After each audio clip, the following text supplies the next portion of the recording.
but I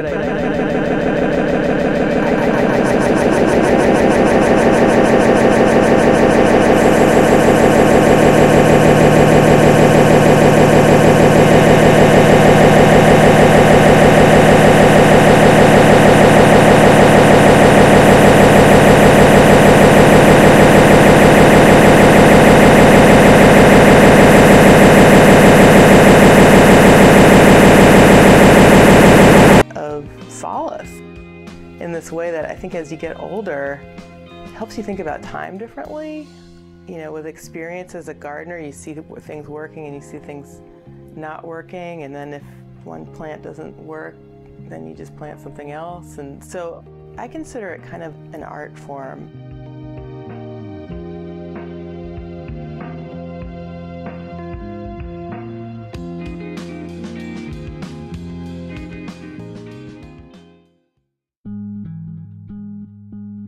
Articulate with me, Jim Cotter, Thursday night at 9:30 on WHYY TV.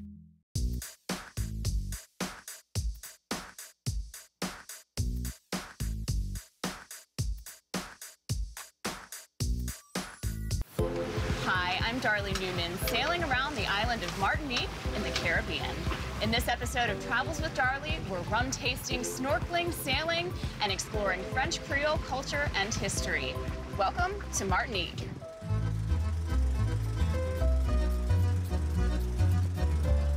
Travels with Darlene is made possible by the National Forest Foundation, dedicated to keeping our national forests healthy and welcoming for you today and forever. Details at nationalforest.org. And by the Illinois Office of Tourism, LaSalle County Tourism Coalition, Heritage Corridor Convention and Visitors Bureau, and Ottawa Visitors Center. And by the Hong Kong Tourism Board, Asia's World City. And by the Wyoming Office of Tourism. Information about Wyoming vacations at wyomingtourism.org. And by the Martinique Tourism Authority, the Isle of Flowers. Martinique is a Caribbean island with a French flair. Details at us.martinique.org. And by Guide Advisor. Guide Advisor features thousands of local guides offering diverse adventures around the world. Details at guideadvisor.com.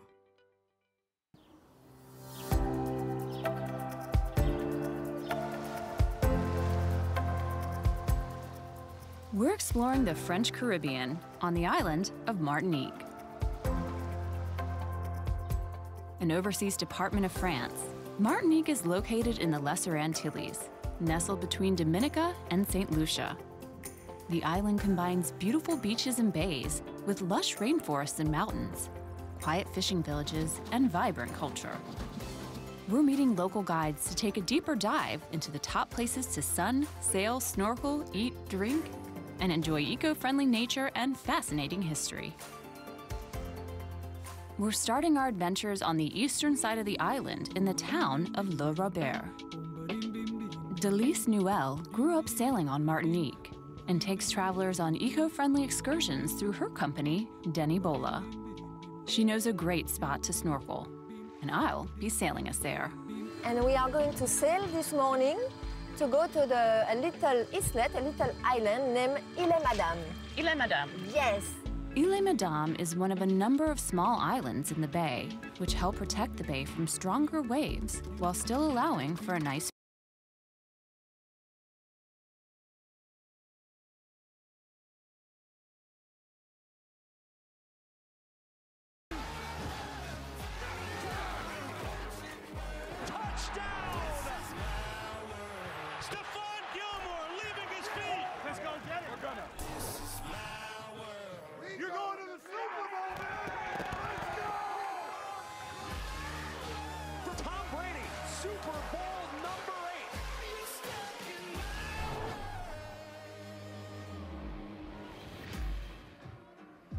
U.S. Bank Stadium in Minneapolis with Super Bowl 52 coming up later on this afternoon.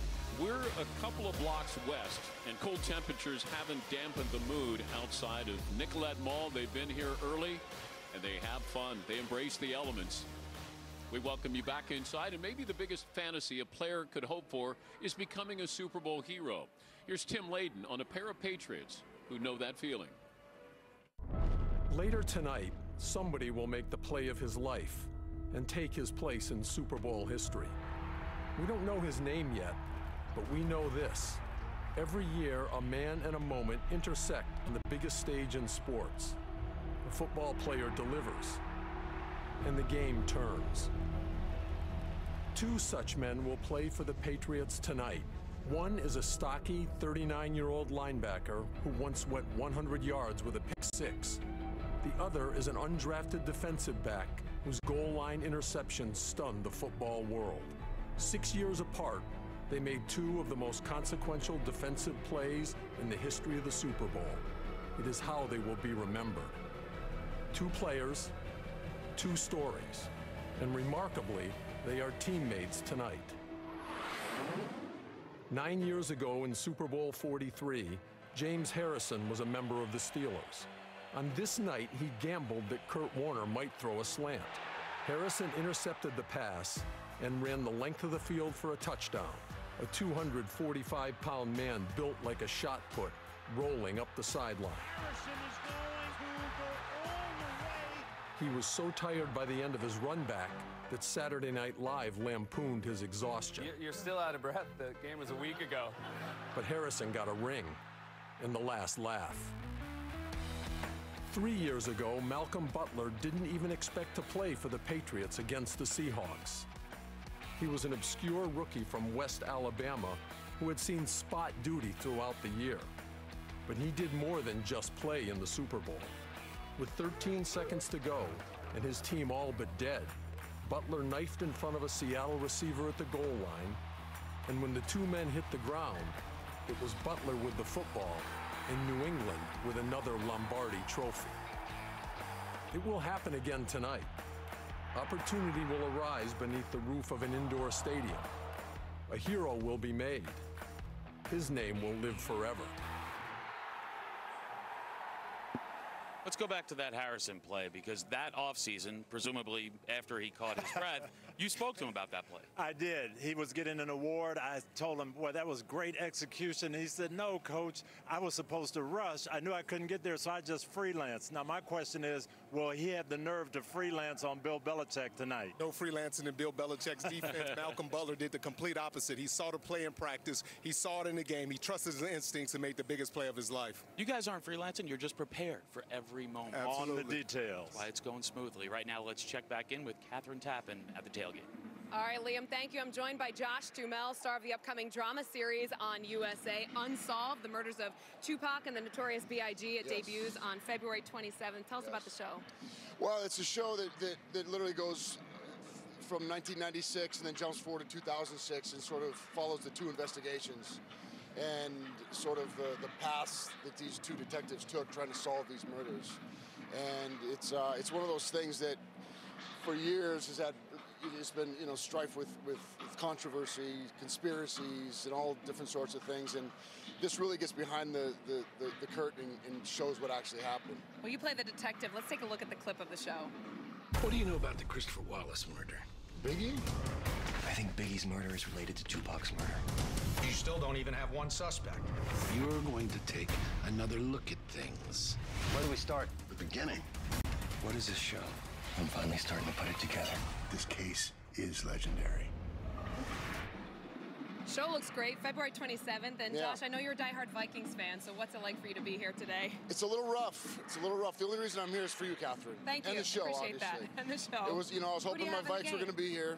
I was manifesting that, but it never happened. Who do I got? I'm a big Carson Wentz fan.